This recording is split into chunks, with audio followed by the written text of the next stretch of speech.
ಪುಷ್ಪಮಾಲಾಂ ಸಮರ್ಪಯಾಮಿ. ತದನಂತರ ಗುರುಗಳಿಗೆ ಅರ್ಚನೆಯನ್ನು ಸಲ್ಲಿಸಬೇಕು. ಶ್ರೀ ರಾಘವೇಂದ್ರಾಯ ನಮಃ, ಸಕಲ ಪ್ರದಾತ್ರೇ ನಮಃ, ಕ್ಷಮಾ ಸುರೇಂದ್ರಾಯ ನಮಃ, ಕ್ಷಮಾ ಸಮುದ್ರಾಯ ನಮಃ, ಅಗಮ್ಯ ಮಹಿಮ್ನೇ ನಮಃ, ಮಹಾಯಶಸೇ ನಮಃ, ಪದವಾಕ್ಯ ಪ್ರಮಾಣಾಬ್ಧ ಪಾರಾವಾರ ಪಾರಂಗತಾಯ ನಮಃ, ಯೋಗೀಂದ್ರ ಗುರವೇ ನಮಃ, ಮಂತ್ರಾಲಯ ನಿಲಯಾಯ ನಮಃ, ಪರಮಹಂಸ ಪ್ರಯುವ್ರಾಜಕಾಚಾರ್ಯಾಯ ನಮಃ, ಸಮಗ್ರ ಟೀಕಾ ವ್ಯಾಖ್ಯಾತ್ರೇ ನಮಃ, ಚಂದ್ರಿಕಾ ಪ್ರಕಾಶಕಾರಿಣೇ ನಮಃ, ಸತ್ಯಾದಿರಾಜ ಗುರವೇ ನಮಃ, ಭಕ್ತವತ್ಸಲಾಯ ನಮಃ, ಪ್ರತ್ಯಕ್ಷ ಫಲದಾಯ ನಮಃ, ಜ್ಞಾನಪ್ರದಾಯ ನಮಃ, ಸರ್ವಪೂಜ್ಯಾಯ ನಮಃ, ತರ್ಕತಾಂಡವ ವ್ಯಾಖ್ಯಾತ್ರೇ ನಮಃ, ಕೃಷ್ಣೋಪಾಸಕಾಯ ನಮಃ, ಕೃಷ್ಣದ್ವೈಪಾಯನ ಸುಹೃದಯೇ ನಮಃ, ಆರ್ಯಾನುವರ್ತಿನೇ ನಮಃ, ನಿರಸ್ತದೋಷಾಯ ನಮಃ, ನಿರವದ್ಯವೇಷಾಯ ನಮಃ, ಪ್ರತ್ಯರ್ಥಿಮುಖತ್ವ ನಿಧಾನ ಭಾಷಾಯ ನಮಃ, ಯಮನಿಯಮಾಸನ ಪ್ರಾಣಾಯಾಮ ಪ್ರತ್ಯಾಹಾರ ಧ್ಯಾನ ಧಾರಣ ಸಮಾಧಿ ಅಷ್ಟಾಂಗ ಯೋಗಾನುಷ್ಠಾನ ನಿಯಮಾಯ ನಮಃ, ಸಾಂಗಾಂನಾಯ ಕುಶಲಾಯ ನಮಃ, ಜ್ಞಾನಮೂರ್ತಯೇ ನಮಃ, ತಪೋಮೂರ್ತಯೇ ನಮಃ, ಜಪಪ್ರಖ್ಯಾತಾಯ ನಮಃ, ಮಂತ್ರಾಲಯ ನಿಲಯಾಯ ನಮಃ, ಶ್ರೀ ಮೂಲರಾಮ ಪದಾರ್ಚಕ ಶ್ರೀ ರಾಘವೇಂದ್ರ ಯತೀಂದ್ರಾಯ ನಮಃ. ಓಂ ನಮ ಇತಿ ಅಷ್ಟೋತ್ತರ ಪೂಜಾ ಸಮರ್ಪಯಾಮಿ. ಶ್ರೀ ರಾಘವೇಂದ್ರಾಯ ನಮಃ. ಧೂಪಂ ಸಮರ್ಪಯಾಮಿ. ಪೂಜ್ಯಾಯ ರಾಘವೇಂದ್ರಾಯ ಸತ್ಯಧರ್ಮರತಾಯ ಚ ಭಜತಾಂ ಕಲ್ಪವೃಕ್ಷಾಯ ನಮತಾಂ ಕಾಮಧೇನವೇ.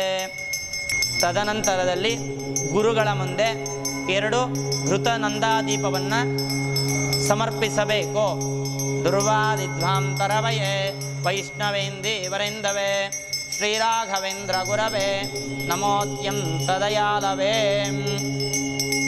ತದನಂತರ ಗುರುಗಳಿಗೆ ನೈವೇದ್ಯವನ್ನು ಸಮರ್ಪಿಸಬೇಕು. ಗುರುಗಳ ಬಲಭಾಗದಲ್ಲಿ ಕಲಶದ ನೀರನ್ನು ತೆಗೆದುಕೊಂಡು ಒಂದು ಚತುರಸ್ರಾಕಾರ ಮಂಡಲವನ್ನು ಮಾಡಬೇಕು. ಆ ಮಂಡಲದ ಮೇಲೆ ಅಕ್ಷತೆಯನ್ನು ಸಮರ್ಪಿಸಿ ತದನಂತರ ಅದರ ಮೇಲೆ ಒಂದು ಹೂವನ್ನು ಇಡಬೇಕು. ಆ ಹಣ್ಣಿನ ತಟ್ಟೆಯಲ್ಲಿ ಕ್ರಮವಾಗಿ ವಿಳೆದೆಲೆ, ಅಡಿಕೆ, ದಕ್ಷಿಣೆ, ಕಾಯಿ, ಹಣ್ಣು ಎಲ್ಲ ಪದಾರ್ಥಗಳನ್ನು ತಟ್ಟೆಯಲ್ಲಿ ಇಡಬೇಕು. ಶ್ರೀ ರಾಘವೇಂದ್ರಾಯ ನಮಃ ಅನ್ನುತ್ತಾ ಆ ಹಣ್ಣು ಕಾಯಿಗೆ ತುಳಸಿಯನ್ನು ಸಮರ್ಪಣೆ ಮಾಡಬೇಕು. ಶ್ರೀ ರಾಘವೇಂದ್ರಾಯ ನಮಃ. ಫಲನೈವೇದ್ಯಂ ಸಮರ್ಪಯಾಮಿ. ಶ್ರೀ ರಾಘವೇಂದ್ರಾಯ ನಮಃ. ಫಲನೈವೇದ್ಯಂ ಸಮರ್ಪಯಾಮಿ.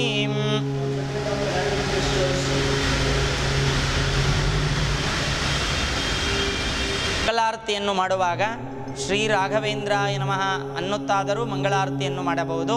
ಇಲ್ಲ ಅಂದರೆ ಪೂಜ್ಯಾಯ ರಾಘವೇಂದ್ರಾಯ ಎಂಬ ಮಂತ್ರದಿಂದಾದರೂ ಮಂಗಳಾರತಿಯನ್ನು ಸಮರ್ಪಿಸಬಹುದು.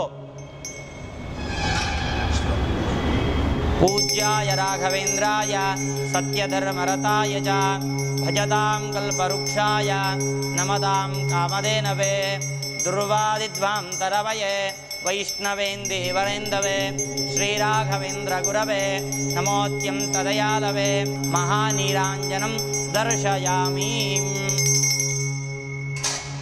ತದನಂತರ ಅಕ್ಷತೆ ಹೂವನ್ನು ಕೈಯಲ್ಲಿ ತೆಗೆದುಕೊಂಡು ಪೂಜ್ಯಾಯ ರಾಘವೇಂದ್ರಾಯ ಸತ್ಯಧರ್ಮರತಾಯ ಚ ಭಜತಾಂ ಕಲ್ಪವೃಕ್ಷಾಯ ನಮತಾಂ ಕಾಮಧೇನವೇ ಶ್ರೀ ರಾಘವೇಂದ್ರಾಯ ನಮಃ ಮಂತ್ರ ಪುಷ್ಪಾಂಜಲಿಂ ಸಮರ್ಪಯಾಮಿ. ನಿಮ್ಮ ಅಭೀಷ್ಟದ ಸಿದ್ಧಿಗಾಗಿ ಗುರುಗಳಿಗೆ ಪ್ರದಕ್ಷಿಣೆ ನಮಸ್ಕಾರವನ್ನು ಸಲ್ಲಿಸಬಹುದು. ಯಾನಿ ಕಾನಿ ಚ ಪಾಪಾನಿ ಜನ್ಮಾಂತರಕೃತಾನಿ ಚ ತಾನಿ ತಾನಿ ವಿನಶ್ಯಂತಿ ಪ್ರದಕ್ಷಿಣ ಪದೇ ಪದೇ. ಪಾಪೋಹಂ ಪಾಪಕರ್ಮಾಹಂ ಪಾಪಾತ್ಮಾ ಪಾಪಸಂಭವಃ ತ್ರಾಹಿ ಮಾಂ ಕೃಪಯಾ ಕೃಷ್ಣ ಶರಣಾಗತವತ್ಸಲ. ಅನ್ಯಥಾ ಶರಣಂ ನಾಸ್ತಿ ತ್ವಮೇವ ಶರಣಂ ಮಮ. ತಸ್ಮಾತ್ ಕಾರುಣ್ಯಭಾವೇನ ರಕ್ಷ ರಕ್ಷ ಜನಾರ್ದನ. ಉರಸಾ ಶಿರಸಾ ದೃಶ್ಯಾ ಮನಸಾ ವಚಸಾ ತಥಾ ತದ್ಭ್ಯಾಂ ಕರಾಭ್ಯಾಂ ಜಾನುಭ್ಯಾಂ ಪ್ರಣಾಮೋಷ್ಟಾಂಗೈರಿತಃ. ಶಾಠ್ಯೇನಾಪಿ ನಮಸ್ಕಾರಂ ಕುರ್ವತಃ ಶಾಂಘಪಾಣಯೇ ಶತಜನ್ಮಾರ್ಜಿತಂ ಪಾಪಂ ತಕ್ಷಣಾದೇವ ನಶ್ಯತಿ. ಶ್ರೀ ಶ್ರೀಮದ್ ರಾಘವೇಂದ್ರ ತೀರ್ಥ ಗುರುವಂತರ್ಗತ ಭಾರತೀಯ ಮುಖ್ಯ ಪ್ರಾಣಾಂತರ್ಗತ ಸೀತಾಪತಿ ಶ್ರೀಮನ್ ಮೂಲರಾಮಚಂದ್ರ ಅಕ್ಷತೆ ನೀರು ತಗೊಂಡು ಕಲಶದ ನೀರು ತಗೊಂಡು ಅರ್ಘ್ಯ ಪಾತ್ರೆಯಲ್ಲಿ ಬಿಡಬೇಕು. ಶ್ರೀಕೃಷ್ಣಾರ್ಪಣ ಮಸ್ತು. ಮಧ್ಯೆ ಮಂತ್ರತಂತ್ರ ಸ್ವರಾವರಣ ಲೋಪದೋಷ ಪ್ರಾಯಶ್ಚಿತ್ತಾರ್ಥಂ ನಾಮತ್ರಯ ಮಂತ್ರ ಕರಿಷ್ಯೆ. ಅಚ್ಯುತಾಯ ನಮಃ, ಅನಂತಾಯ ನಮಃ, ಗೋವಿಂದಾಯ ನಮಃ. ಅಚ್ಯುತಾನಂದ ಗೋವಿಂದೇಭ್ಯೋ ನಮೋ ನಮಃ. ಅಚ್ಯುತಾಯ ನಮಃ, ಅನಂತಾಯ ನಮಃ, ಗೋವಿಂದಾಯ ನಮಃ. ಅಚ್ಯುತಾನಂದ ಗೋವಿಂದೇಭ್ಯೋ ನಮೋ ನಮಃ. ಅಚ್ಯುತಾಯ ನಮಃ, ಅನಂತಾಯ ನಮಃ, ಗೋವಿಂದಾಯ ನಮಃ. ಅಚ್ಯುತಾನಂದ ಗೋವಿಂದೇಭ್ಯೋ ನಮೋ ನಮಃ. ಕಾಯೇನ ವಾಚಾ ಮನಸೇಂದ್ರಿಯೈರ್ವ ಬುದ್ಧ್ಯಾತ್ಮನಾ ವಾ ಅನುಸೇ ಸ್ವಭಾವ ಕರೋಮಿ ಯದ್ಯತ್ ಸಕಲಂ ಪರಸ್ಮೈ ನಾರಾಯಣಾಯೇತಿ ಸಮರ್ಪಯಾಮಿ. ಶ್ರೀಕೃಷ್ಣಾರ್ಪಣಮಸ್ತು. ನಿಮ್ಮ ಮನಸ್ಸಿನ ಅಭೀಷ್ಟಗಳನ್ನು ಗುರುಗಳಲ್ಲಿ ಸಮರ್ಪಣೆ